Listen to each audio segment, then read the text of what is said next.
Salutations, great shield brandishers! I want to talk about the last mission in DLC Pack 1 called Ship of Dragons, which is actually a pretty fun mission, and a little bit tough as well. So I was messing around the other day with a friend trying to figure out a good strategy, and I think we found something that's pretty good for low health, on Inferno at least. So let's get started with the equipment first.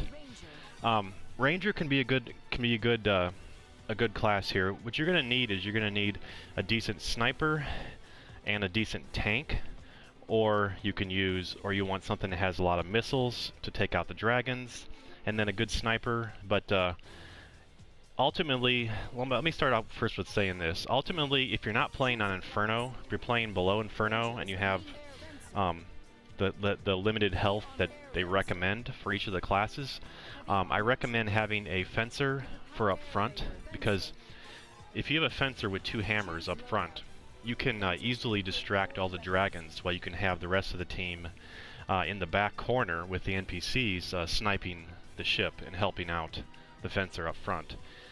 So if you're not too familiar with 2 hammers, I made a video on that for the fencer class, but just having the 2 hammers is very useful to stay alive and stay up front. Also, if you're playing on hard or below, you can also have a wing diver up front to be the one that's distracting dragons. And but I'll discuss that in a little bit here. So first, for Ranger, he's, like I said, he's a good sniper, so I'd recommend taking your best snipers. Usually 2 Lysanders is you're going to be your highest damage, where you can do shoot and then switch, shoot, switch, and so on. Or you can take a Stringer, and you can take another weapon to protect yourself if some dragons get to you, or just to help out the people up front, or person up front rather. Let's see, you could always take a healing bomb if you needed to as well, just to help if you're struggling with staying alive. But if you have someone up front, it shouldn't be too much of an issue. For Wing Diver, like I said, Wing Diver is pretty good on hard or lower, as far as being up front. But if you want to just snipe, she's also a very good sniper. Like for example, on hardest, you have access to the monster S, which does 18,000 damage per shot. So that's really high damage for sniping. And of course, on Inferno, there is an easy way to do this mission, and that's 3 Gungners. So that's always the easiest way. But I recommend, we're trying to find a strategy that works on all difficulties, not just Inferno, and also with lower health. But anyway, you could take your best sniper, and probably just take something for close range. That's or you could always take a Mirage as well to help with some dragons under the homing. The Mirages usually have good range. But yeah. And then for Air Raider I think is the strongest class on this mission, honestly, for any difficulty. What we were doing was, if you have 2 Air Raiders, you can have one for being the person up front to distract with the walking fortress, so you can use them as a tank, and then the other person in back with the railgun to be the sniper, because his railguns are probably the strongest sniping in the game, besides the Gungnir, of course. The person with the walking fortress, I would recommend taking satellite blasters for the holes, because there's going to be some holes that spawn green ants, so you can always pop out of the walking fortress, shoot a satellite blaster, and then come back in. So you could always take 2 of those. For the other person with the railgun, I would recommend taking 2 stationary machine gun turrets, so the Zexar guns, so that you can protect yourself when dragons come to you or if ants come to you. And also you can help the person with the walking fortress, like say they need to change out the walking fortress or something, they could always walk closer to you, and your stationary turrets could help defend some of the remaining enemies until they switch out the walking fortresses. And then finally for Fencer, like I said, on hardest or lower, I recommend 2 hammers up front, and then use a catapult setup for your speed. If you're not familiar with catapult, just take a look at my dash cancel video on Fencer. And then if you are on Inferno or higher, I mean, of course, if you have excess health, you could be up front still on Inferno. But I'm saying, like, 10,000 or lower, you probably will not survive too well up front with 2 hammers. So if that's the case, then you can always use the Balam person for up front to be the tank, and then you could just use your heavy cannons to snipe from further back, because he has some pretty good sniping 35mm cannons, or the heavy cannons, the Gallic heavies. You can also use missiles if you need help with the dragons, to help a little bit with that from being in the back as well. So either of those would be good, I think, personally. And like I said, what we did was we played on low health, 5,000 health on both of us, and we were trying to find a way to beat this mission without 2 Gungners, of course. To beat this mission with 5,000 health or lower. And as far as I can tell, I don't think we got hit too much, so I'm thinking you probably could have less than 5,000 health with this strategy we're going to show you. So really enjoyed it. I hope you enjoy watching this. So let's go ahead and get into the video and describe this this mission. Alright, let's get started. As you can see, I'm bringing an electromagnetic prison and a Zexar gun and a railgun, and he's going to take a walking fortress and 2 satellite blasters for the antholes. How this mission works is you start out and there's a large mothership in the middle of the map, and there's going to be dragons that come out from it. And once you kill a certain number of dragons, then there's going to be a bunch of lasers that'll come out from the mothership and start circling around the map, or circling around the mothership itself. So you want to take those out, as many as you can. So right to start here, I'm just going to grab these NPCs. There's laser rangers right in front of you, and then there's wing divers over here underneath the bridge. So I'm going to try and keep them alive with the electromagnetic prisons and the Zexar guns. So I'm just going to throw out a railgun and put some prisons back there. The reason I'm facing them back there is because there's less, enemies will attack the shields less because they're so long. Since they're going to be going outside of the map, they're not going to get hit as much, so they last longer. Anyway, we're just going to kill a bunch of these dragons here at the start, and then the next phase will come out where the ship will, like I said, the lasers will start surrounding the mothership. And that's where you want to take out as many as you can. The satellite blaster will also be good. As you can see, if he shoots a satellite blaster on the panels, they'll actually go through the panels, and they'll actually destroy them as they spin into the laser itself, so it's kind of nice. And also I can use the railgun, which he's using for me right now, to take out those lasers, because you want to take out as many as you can, because the bottom set of lasers will shoot explosive rounds, and the top will shoot lasers. So the bottom are more dangerous, but they both should be destroyed completely if you can. And like I said, the satellite blaster does a good job. And once you kill a certain number of it, the mothership is going to go straight up into the air, and then a bunch of dragons are going to come out. So this is where he's going to be using the walking fortress to help with the dragons. They'll attack him instead of me. So right now there's a cannon that comes out of the bottom of the ship. We're going to try and kill that as fast as we can with the railgun. And then after that, the mothership is exposed where you can actually do damage to it. And now it comes back down because you killed the gun. And like I said, he's taking care of all the dragons up there, and as you can see, he's lost half of his health already. So I'm just going to put some Zexar guns out for him to help him a little bit, and we're going to try and get him another walking fortress for the next phase. So we're just going to finish off these dragons, and like I said, I'm trying to keep the NPCs alive because I want to make sure they stay alive and help me out. So I'm going to finish the rest of those lasers, and he's going to finish the dragons. And now now the mothership is going to be really low to the ground, and it's going to open and close variously throughout the...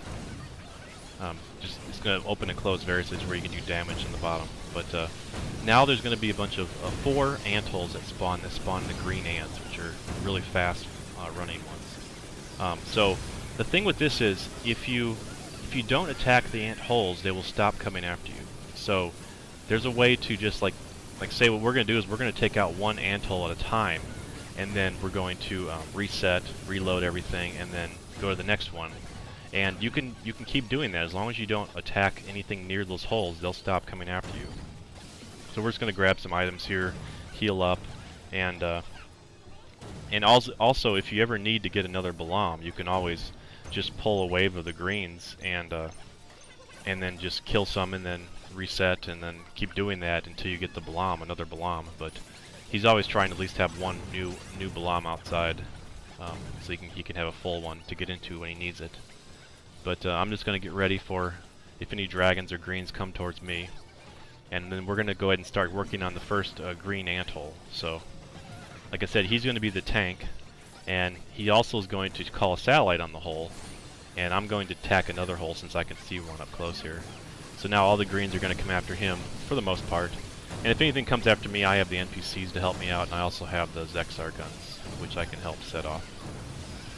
So we're going to take out, we took out I think one hole there, not two, because the satellite blaster I think took more than one shot to kill a whole ant hole, so he has to actually call two of them on one hole if he wants to kill it, I believe, on Inferno.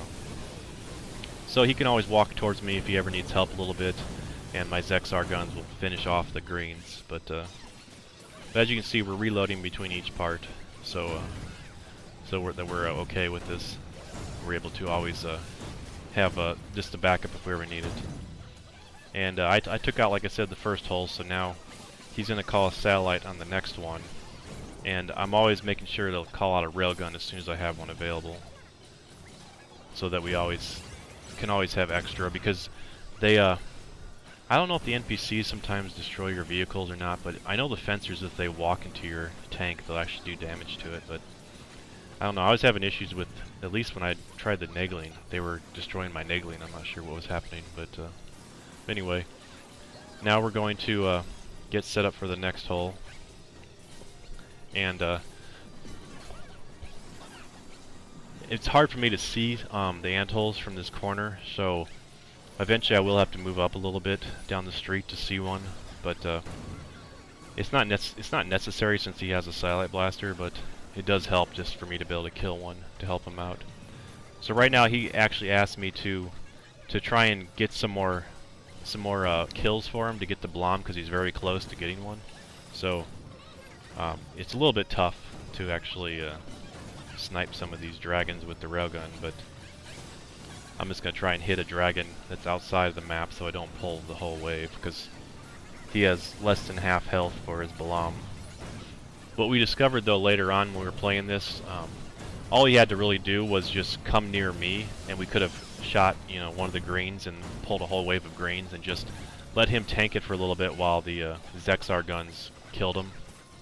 But we were just trying to be safe, so that way we'd have one full new one and one half that's available. But the good thing is later on there's going to be a bunch of guns that surround the ship, and as soon as you kill those, you get a bunch of build points, so you can always call another Balam out. So now I'm going to head down the street so that I can see one of the ant holes that's right in the middle of the street, and I'm going to kill it. I think it takes 4 shots for the railgun to kill it. So I'm not sure if he has a satellite available or not. But yeah, pretty simple to see that one right there. And I could set up the Zexar guns just as a backup, but I didn't. I decided not to, just because I didn't want to mess with it. Because those laser rangers, man, they're so strong. If you can keep them alive. Yeah, it takes about 4 shots. So now I'm going to back up, and you can see the Balam. I think it has, what, 675,000, something like that? I don't remember the exact number, but he's already lost half of his health on that thing. Those ants really hurt. Like I said, I tried staying up front. So if you are on lower difficulty, what you'd have is you'd have the fencer up front there, and you'd have the people in the corner sniping the holes while the fencer would stay alive with the 2 hammers. Or he could even just dash cancel around with the catapult, just staying around the middle of the ship so that he can distract while the other people will fight. But like I said, Inferno, it's pretty tough with lower health. But yeah, so we killed that hole, and then he's still he has two Balams at half health, I believe now. So that's not a big deal though, because he's close to getting another one as well. So we should be fine. And I think we just have, yeah, 1 or 2 more holes left. I think we have 2 more, because I don't think he killed the one. Now he's gonna call in our satellite on another hole and try and kill that. And I'm going to just help him out with the Zexar guns so that we can get our Balam out. Because you can have 3 vehicles out at one time, even 3 Balams, so that's pretty nice.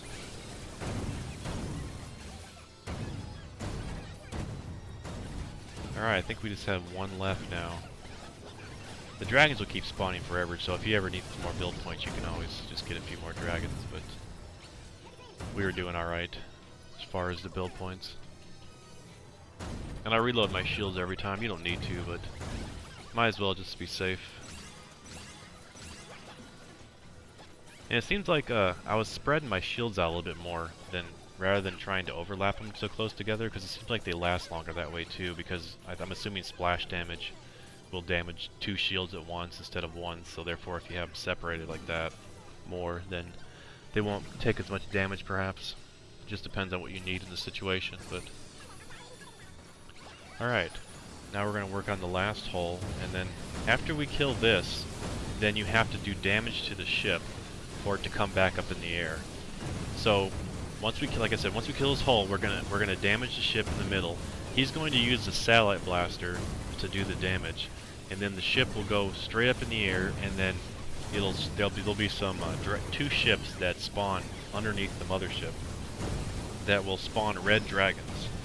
So those are usually priority if you have a fencer or a wing diver as a tank up front, but since you have Balam, there's going to be a bunch of cannons that also come outside the mothership to spin around outside the ship, and those are actually more danger to the Balam than the red dragons, so I'm going to focus on those instead.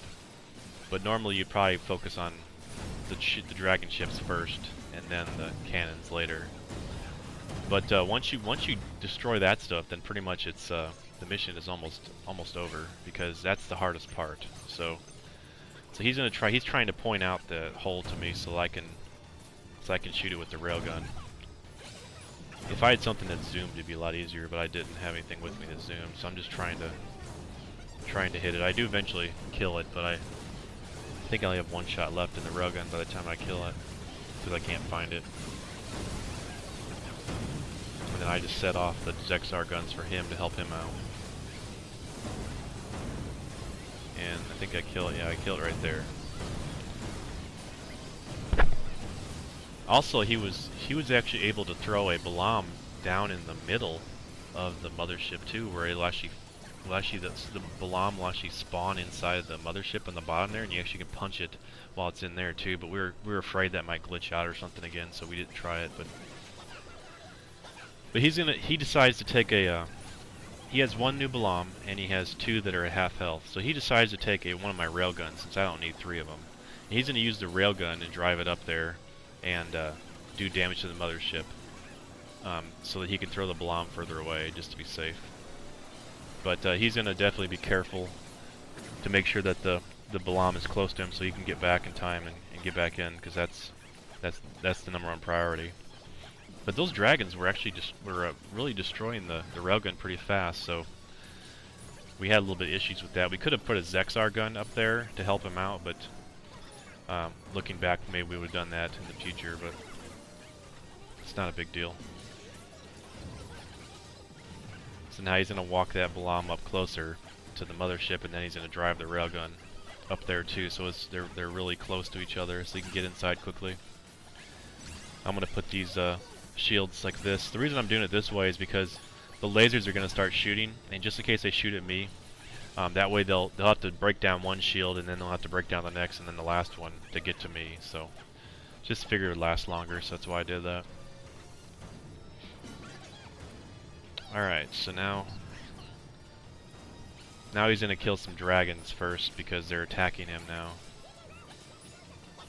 And now, yeah, he tried to get into the railgun, but it was really hurting him quite a bit, so he decided to get back into the Balam, kill a few dragons, and then get back into the railgun, because we didn't want to lose the railgun. It wouldn't be a big deal, you could always just kill some more dragons you got in our railgun, but we didn't want to take the chance, so... Like I said, I could have put some Zexar guns there to help him out, but we didn't really think of that. As you can see, just the new Balam already has lost, like, looks like 100,000 health just from those dragons. It's pretty crazy.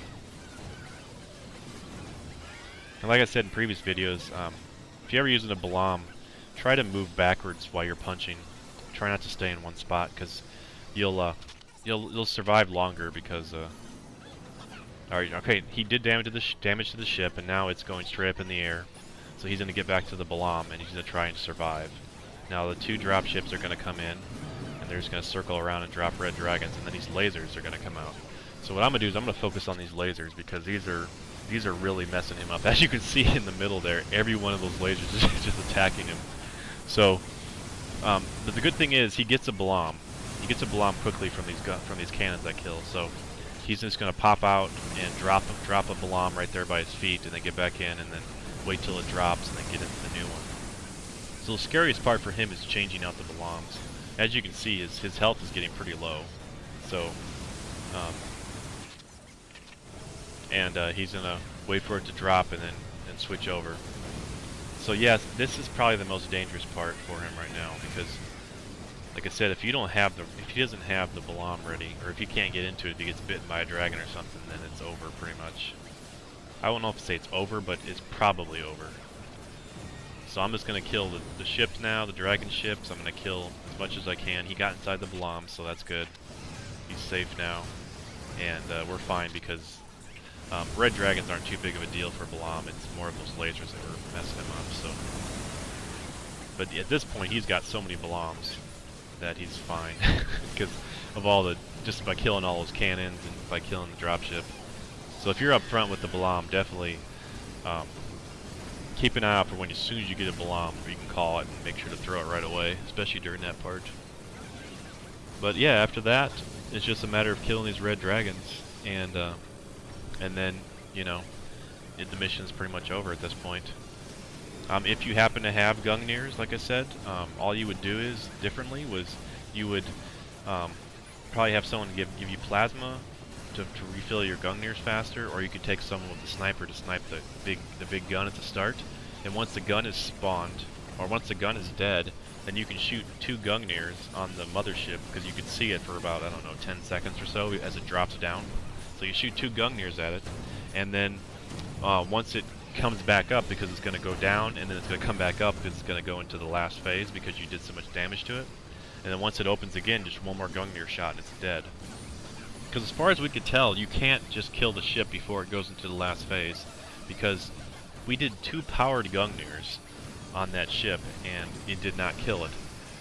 We also tried 4 Gungnir's on the ship and it did not kill it. 4 Nova Busters, all that, it would not kill it. So I think they want you to. I think what happens is it does the maximum damage, the health of the ship, except like 1 hit point. So that once it raises up, then you can kill it, even if it's a small amount of damage you need to do to it. But yeah, we just might up killing up the last dragons there and finishing up the mission. And like I said, it's a fun time to try and figure out this strategy, and I think it'll work out for you guys. So give it a try, and thanks for watching, and I'll see you next time.